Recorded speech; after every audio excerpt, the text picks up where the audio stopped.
Welcome to Sleep Tight Frights, the place where bedtime stories don't always end sweetly. I'm Evergrey, your storyteller in the shadows. Each tale is a little strange, a little spooky, and just creepy enough to keep you peeking over the covers. So settle in, close your eyes, but don't fall asleep just yet.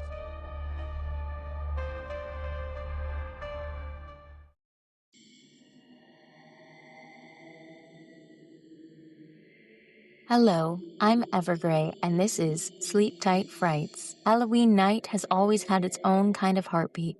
The air hums with energy, streets flicker with candlelight, and for a few short hours, the world feels just strange enough that anything could happen. Tonight's story is about three friends who find something a little too strange. A glowing shop tucked between two closed stores where the lanterns seem to breathe and the air smells of sugar and secrets. Our story tonight isn't about hunger or thirst, it's about craving to belong, the kind that pulls you even closer when you know you should turn away. And sometimes that craving looks back. So pull your blanket close, turn off that extra light, and listen carefully for the soft clink of glass jars behind the counter. This one's called The Boba That Blinked. Sasha liked Halloween best when the night was cold enough to make her breath show, but not so cold that she had to hide her costume under a jacket. This year, the air was perfect, crisp enough to bite, carrying the scent of wet leaves, chimney smoke, and melting chocolate from the houses already handing out candy. Jack-o'-lanterns glowed on porches in every shape, triangle eyes, toothy grins, and a few so detailed they seemed alive. Sasha and her two best friends, Chloe and Max, wove between clusters of trick-or-treaters, brushing past broomstick bristles and trailing bits of fake cobwebs. They weren't knocking on doors tonight. They were 14 now, too old for candy, according to Max, though Chloe had a king-size chocolate bar tucked in her bag just in case. The plan this year was better. Wander, talk, soak in the Halloween vibe, and maybe find somewhere still open that wasn't a convenience store. Sasha tugged her vampire cape tighter around her shoulders. Where are we even going? Somewhere with sugar, Max said, scanning the street like he was hunting treasure. His zombie makeup had cracked at the corners of his mouth, making him look more undead than planned. I heard that bubble tea place on Main Street is open late for Halloween. Chloe raised an eyebrow. What bubble tea place? There isn't one on Main. Max shrugged. My cousin said there is. She went there last year. Said it was different. Different how? Sasha asked. She wouldn't tell me, Max said with a smirk. Said I'd have to see it for myself. They turned off the busy street, cutting down a narrow side of the road. Sasha didn't remember walking before. Houses thinned, the sounds of kids' voices faded. Here, the decorations were older. Faded paper ghosts, plastic skeletons, missing limbs. A single street lamp flickered, casting long, twitchy shadows. Then she saw it. Between two closed storefronts sat a shop where she swore hadn't been there before. The windows were fogged, lanterns hanging above the door swaying gently as if stirred by the breath of wind. That's it, Max said, grinning. Sasha hesitated. The warm glow spilling onto the cracked sidewalk looked inviting, but there was something about it. Like the light was bending wrong, darker at the edges. Chloe gave her a nudge. Come on, Countess. You wanted sugar, right? The bell over the door jingled as they stepped inside. Warmth wrapped around Sasha instantly, carrying the scent of cinnamon, milk tea, and something faintly metallic, like the inside of a penny jar. She brushed it off, blinking in the dim light. The shop was small, lined with shelves of glass jars. Most were empty, the rest, she couldn't tell if they were filled with seeds or something that twitched when the light hit them. Behind the counter stood a tall, pale man with slicked-back hair. He smiled too slowly, his eyes just a little too wide. Welcome, he said, his voice smooth as syrup. You've come for the midnight boba. Sasha opened her mouth to ask how he knew, but her words caught in her throat. The way he was looking at her, like he'd been expecting her all along, made her skin prickle under her cape. The warmth inside the shop clung to Sasha's skin, heavy and close, like stepping into a greenhouse. The fogged windows muted the outside world, making it feel further away than just a pane of glass should allow. The paper lanterns hanging from the ceiling were bigger than she realized from the street. Up close, the orange and purple shades looked homemade, their surfaces slightly uneven. One near the counter had a jagged tear down one side, and for just a second, Sasha swore she saw something pale and wet shift inside, like the curl of a tongue. She blinked, and it was empty again. The barista moved behind the counter without the usual clatter of a cafe. His hands were bare and long-fingered, skin almost translucent under the lantern glow. A smile stayed fixed on his face, but it wasn't the kind that people gave when they were happy to see you. It was the kind that came when they already knew how the conversation was going to end. 3, his voice was smooth and low, but there was a slow drag on the last letter. Max nodded. Midnight boba, right? The man's smile tilted. Yes, only served tonight, only for those who find us. Chloe raised an eyebrow. That's mysterious. He didn't respond, just turned to the counter behind him. A large glass jar sat there, half filled with liquid the color of cream steeped in shadows. Floating inside were the pearls, not the glossy black ones Sasha remembered from the other bubble tea shops, but pale, almost translucent spears. Each one had a little dark dot in its center.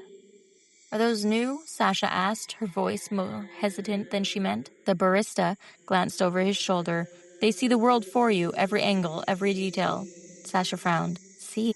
He didn't explain. Instead, he reached into the jar with a long-handled ladle, moving slowly, deliberately. As the liquid poured into waiting cups, the pearls seemed to drift towards the stream instead of sinking away from it. A few bumped against the glass as if they were trying to get closer. The sound of them sliding into the cups made a faint, slick clicking sound. Sasha shivered. Did they move? She whispered to Chloe. Chloe gave her a look. You've just been watching too many creepy TikToks. The barista stirred each drink with a long straw, swirling the pale orbs until they disappeared into the milk tea. For a moment, Sasha thought she saw one blink as it sank. He slid the first cup towards Max. The plastic seal shimmered under the lantern light, the color shifting strangely as though something beneath the surface had pressed against it. Chloe got hers next. The barista didn't even break eye contact as he handed it to her, his smile still stretching in that wrong way. Finally, he turned to Sasha, and for you, he held her cup a moment longer than necessary, fingers cold where they brushed hers. Sip slowly, let them get used to you. Her stomach flipped. She glanced at the cup. The pale pearls drifted lazily near the bottom, and for half a second, she could have sworn the darker centers were all angled towards her. The metallic tang in the air was stronger now. Max took the first loud slurp through his straw, grinning. Sweet, creamy, not bad. Sasha kept her straw out of the cup, watching as one pearl bumped gently against the side and then stopped, perfectly still, as if waiting. Sasha didn't drink hers right away. She turned the cup slowly in her hands, watching the pale orbs drift like slow fish in cloudy water. The darker dots in the center shifted in the faint currents, but some of them didn't move naturally. They seemed to swivel. Max had already gulped down a third of his drink. Seriously, Sash, it's just boba. Don't overthink it. His zombie makeup made his smile look like it was tearing his face into two. Chloe sipped hers more cautiously. It's good, different, kind of sweet and salty. The barista leaned on the counter, watching them the way that someone might watch a glass of wine breathing. They taste best when they're warm. Sasha's fingers tightened around the cup. Warm, she finally slid the straw in. The seal gave a soft pop. The first sip was thick with sugar and cream, the tea richer than she expected. But there was something under it, a faint metallic note that hit the back of her throat like she'd been sucking on a penny. A pearl shot up the straw and into her mouth. She bit down automatically. The skin was softer than it should have been, not chewy but thin and delicate, almost like the peel of an orange. The inside gave way to a faint pop, releasing a burst of lukewarm liquid that tasted faintly of salt. Her tongue brushed something firmer inside, round and slick. Reflex made her swallow before she could think. The metallic tang bloomed stronger, spreading through her mouth and up the back of her nose. She shivered. Another pearl slid against her lips, this one squirming ever so slightly as it passed through the straw. Her chest tightened. I think mine's moving. Chloe rolled her eyes. It's just slippery, Sasha. You're freaking yourself out. But then Chloe's eyes darted to her cup. She swirled it, frowning. A pearl drifted up from the bottom of Sasha's drink, hitting the surface with a faint plop. It floated there, turning slowly in place. The darker dot in its center faced upwards. It blinked. Not a slow squint, a rapid, unmistakable blink. Sasha's breath caught. She set the cup down too quickly, the liquid slooshing. When she looked again, the pearl had sunk. The barista's smile had not changed. Some of them, he said softly, take longer to get used to the light. Sasha pushed her cup a few inches further across the counter, away from her hands. The barista's words lingered in her ears. Get used to the light. She told herself it was just weird cafe talk, like where the fancy coffee shops told you to let the beans bloom.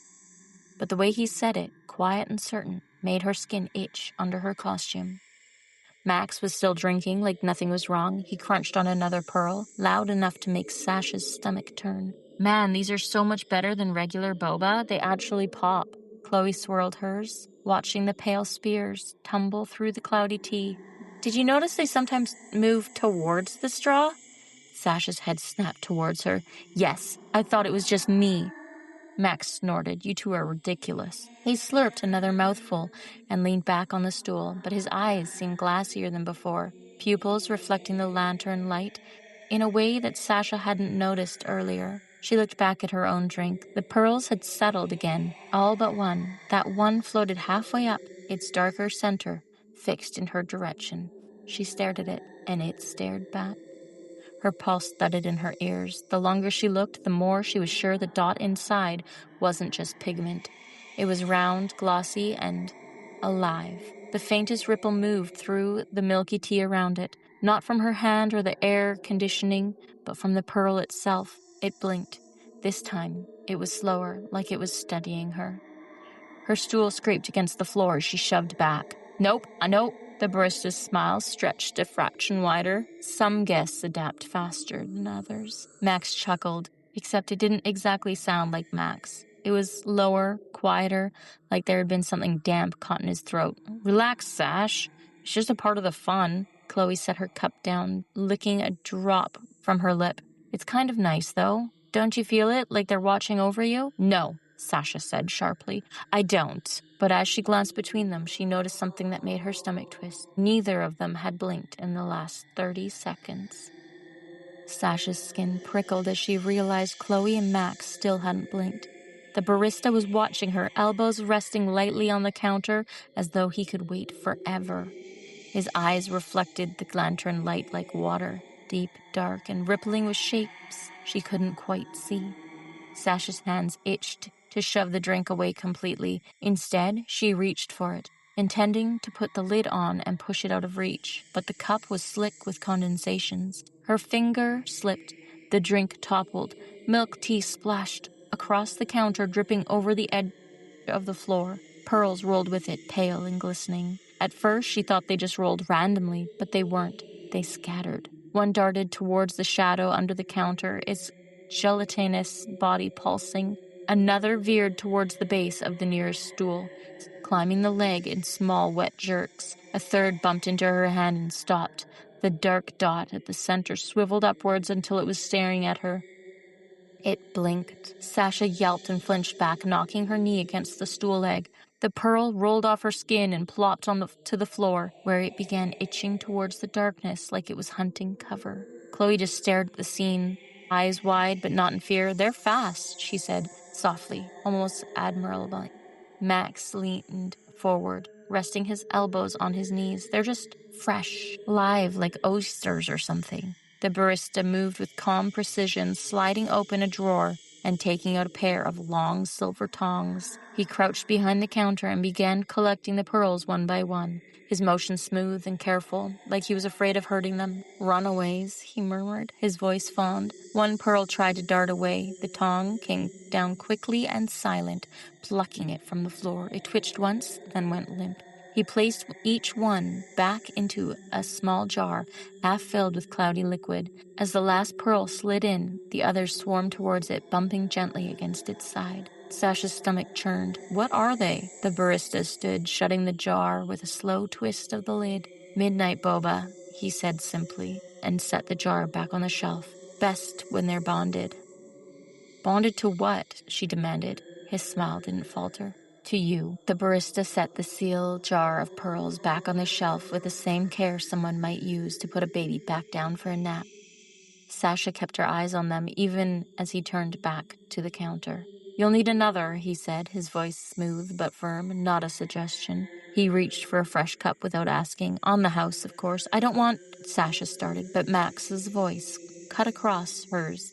Don't be rude, he said, but the tone was wrong. It was slower, flatter, like he'd been repeating something someone else had said earlier. His pupils caught the lantern light in a way that made them look wet and deep. Chloe didn't speak at all. She was holding her half-empty cup between both hands, staring into it like the surface was showing her something worth keeping. Her lips moved faintly, whispering, maybe. But Sasha couldn't hear the words. The barista worked in silence, ladling the pale pearls into a new cup. This time, Sasha noticed they didn't just fall in. They swam towards the ladle, crowding into it like they wanted to be chosen. The dark centers turned upwards as they slid into the tea, and for the briefest second, every one of them looked directly at her. He sealed the cup with a firm press and held it out towards her. His hand brushed hers, ice cold. They warm to you faster if you don't make them wait, he murmured. Sasha didn't move to take it. What happens if I don't drink it? His smile deepened, but his eyes didn't change. They'll find another way in. Her voice went dry. What does that mean? But Max was already sipping again, straw making a low slurp as he caught the last pearls on the bottom of his cup. And Chloe finally looked up at her. Sasha's stomach dropped. Her friend's eyes were too shiny now, the whites slightly clouded like looking through frosted glass. The pupils were wider, deeper, and if Sasha stared too long, she thought she could see faint shapes moving inside them. Pale, round shapes with dark centers. Chloe smiled faintly. It's not bad once you let them settle in. The barista set the new cup a little closer to Sasha. You'll understand. Behind her, the bell above the door jingled as the wind rattled in. Though no one came in, the air seemed thicker now, the cinnamon smell edged with that metallic tang that clung to the back of her tongue. Somewhere inside the sealed cup, something bumped softly against the plastic wall. Sasha kept her hands in her lap, far from the new cup. She wasn't touching it, she wasn't drinking it, but she also wasn't sure she could get out. The barista was still smiling, his hands folded neatly on the counter now, like a teacher waiting for the class to catch up. Behind him, the shelf of jars seemed to hum in the lantern light. The pale shapes inside drifted lazily, but every few seconds one would bump against the glass in the same slow, steady rhythm, like a heartbeat. Max was slouched on his stool, his straw making soft, wet clicks as he chased the last of his drink. His eyes were half-lidded, movement unhurried, as though each sip made him sink deeper into something only he could feel.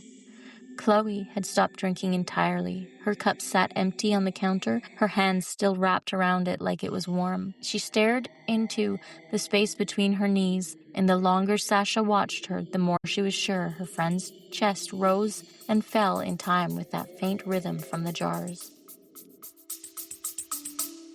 Stay with us. We'll be right back. When you're alone in your house, but you'd like to feel like you're not, the podcast inside your house can keep you company.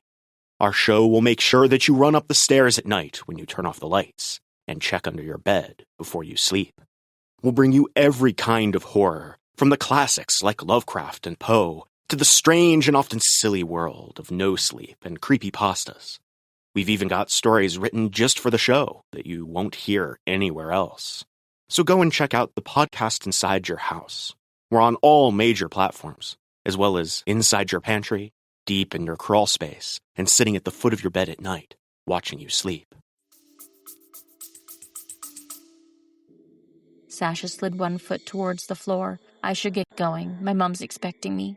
The barista's smile didn't move, but something in his face sharpened. It's rude to leave before the last sip. Something in the new cup thudded against the plastic, hard enough to make the drink tremble. Sasha froze. Slowly, she looked down. The liquid swirled on its own even though she hadn't touched it. The pearls were no longer drifting, they were circling, drawn into a slow spiral that pulled them towards the center. One rose towards the surface, turning as it went, the dark spot inside spinning until it faced her directly. It pressed itself against the thin seal, the faintest bulge appearing under the plastic lid. It blinked. Her stomach lurched. Nope. She stood, forcing the stool to scrape loud against the floor. Max's head turned towards her with unnatural slowness. "You'll see better if you just finish it," he said in that damp, too low voice. Chloe finally looked up. Her pupils were huge now, swallowing nearly all of the color from her eyes. The faint, cloudy shapes inside shifted, almost like something swimming. "Don't fight it, Sasha. It's easier." The barista's hands unfolded. "If you leave now," he said gently, "you'll carry them half-fed. They'll find you again." A drop of milky tea slid down the side of the untouched cup and landed on the counter. With a sound far too heavy for liquid, it pulsed once, then began inching towards her. The drop of tea kept sliding towards her, slow but deliberate, leaving behind a faint, silvery smear on the counter. Sasha's whole body screamed at her to move. She stepped back, knocking the stool over in the process. The metal legs slanked against the floor, but neither Chloe nor Max flinched. The barista's head tilted slightly. "I'm leaving," she said, her voice shaking. "You can," he murmured, "but you'll take them with you." Her gaze flicked to the cup. The pearls were still circling in that perfect, unnatural spiral, the one at the surface pressing harder against the plastic, the bulge twitching as though testing its strength. No, she wasn't going to wait to see what happened next. She spun towards the door. The bell above it jangled faintly in a breeze she couldn't feel, but when she grabbed the handle, it was cold. Not just cold, but wet, as though someone had been holding it with damp hands for too long. She twisted. The door opened an inch, then stopped.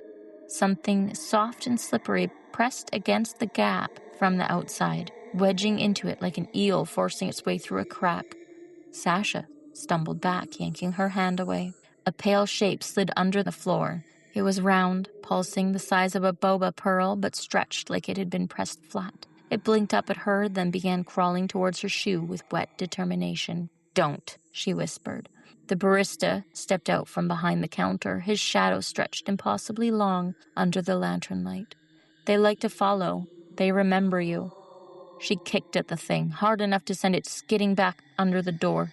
The bell rang once, sharp in the thick air. The handle turned easily this time, as though whatever had blocked her was gone. Sasha shoved the door open and bolted into the night.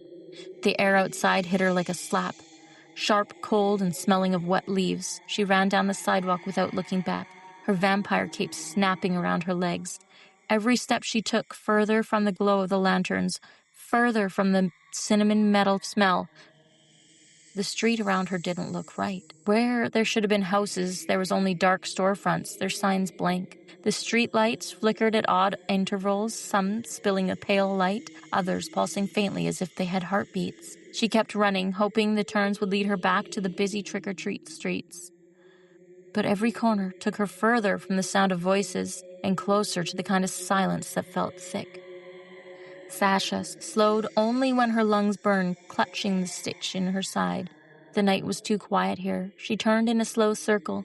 Every house on the street was dark, their windows black, as though no one had ever lived there. The only light came from a single street lamp ahead, and its glow was wrong, tinted faintly the same milky color as the tea in her cup.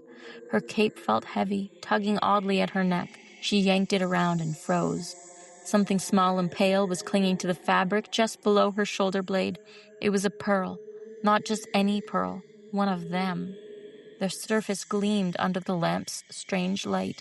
The dark spot in the center rolled until it locked onto her. Her cape shifted under its weight in teeny pulses, almost like it was breathing. Her stomach lurched. She grabbed the edge of the cape and shook it hard. The pearl stuck. She shook it again, harder, until the stitching at the neck strained. And finally it flew off, hitting the pavement with a wet smack. She backed away. The thing didn't roll randomly, it pivoted, turning its dark center towards her before giving a single, deliberate blink.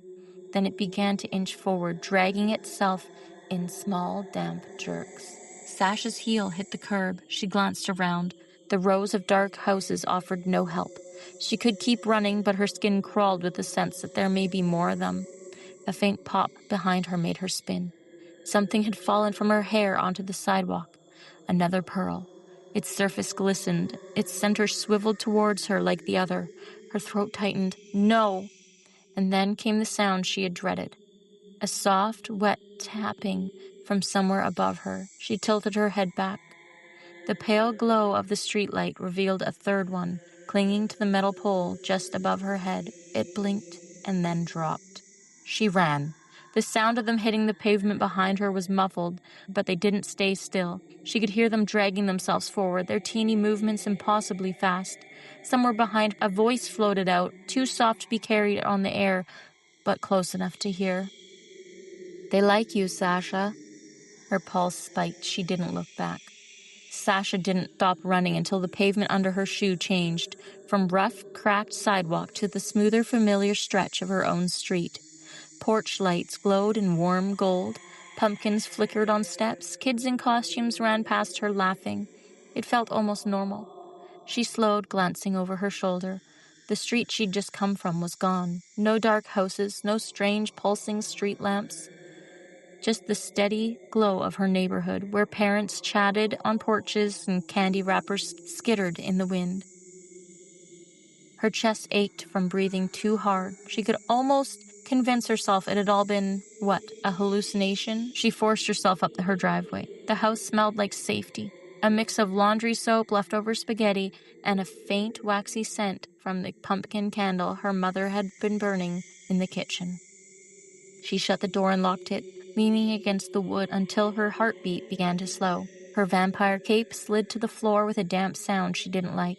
She kicked it away, half expecting a pearl to roll free, but nothing did. She climbed the stairs 2 at a time and went straight to the bathroom.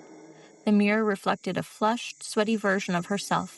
Makeup smudged, hair tangled from running, her eyes looked normal. She laughed, the sound shaky. "You're fine," she whispered to herself. "You're fine." The laughter died when she leaned closer. Something shifted deep in her right pupil.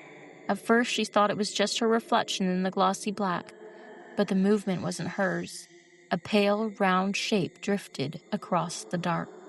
Its center a perfect black dot. It stopped, angling until it was looking straight at her. She stumbled back from the mirror, her heel catching on the bath mat. Her pulse thundered in her ears. The thing blinked. Her own eyelid didn't move, and the faint taste of metal bloomed on her tongue, warm and sweet at the edges, just like tea. From somewhere deep inside her head, far past where she could reach, came a slow, deliberate voice. "We're still thirsty."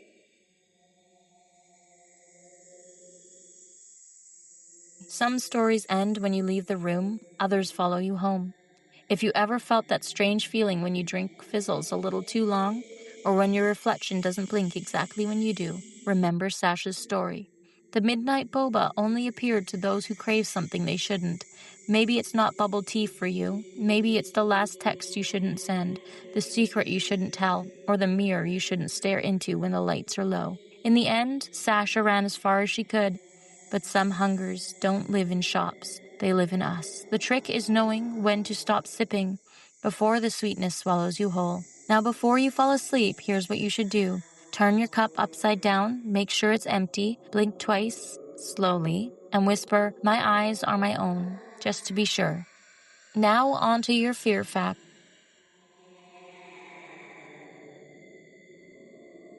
Did you know your brain can see eyes even when there are none? It's a survival instinct thousands of years old. Your mind is wired to recognize faces and gaze, even in random shapes like knots in wood, reflections in water, or bubbles in your drink. The reason you might swear you saw a face in your coffee foam or a ghost in your curtain. But there's another truth behind the eyes that watch. In the animal world, creatures like cats, deer, and raccoons have a special layer behind the retina called the tapetum lucidum, a natural mirror that bounces light back through their eyes, helping them see in the dark. It's also what makes their eyes glow when caught by headlights or lantern lights. So if you ever see a faint glimmer staring from the dark, it might not be your imagination. It could be an animal or a reflection, or maybe, just maybe, something that's already learned to blink back.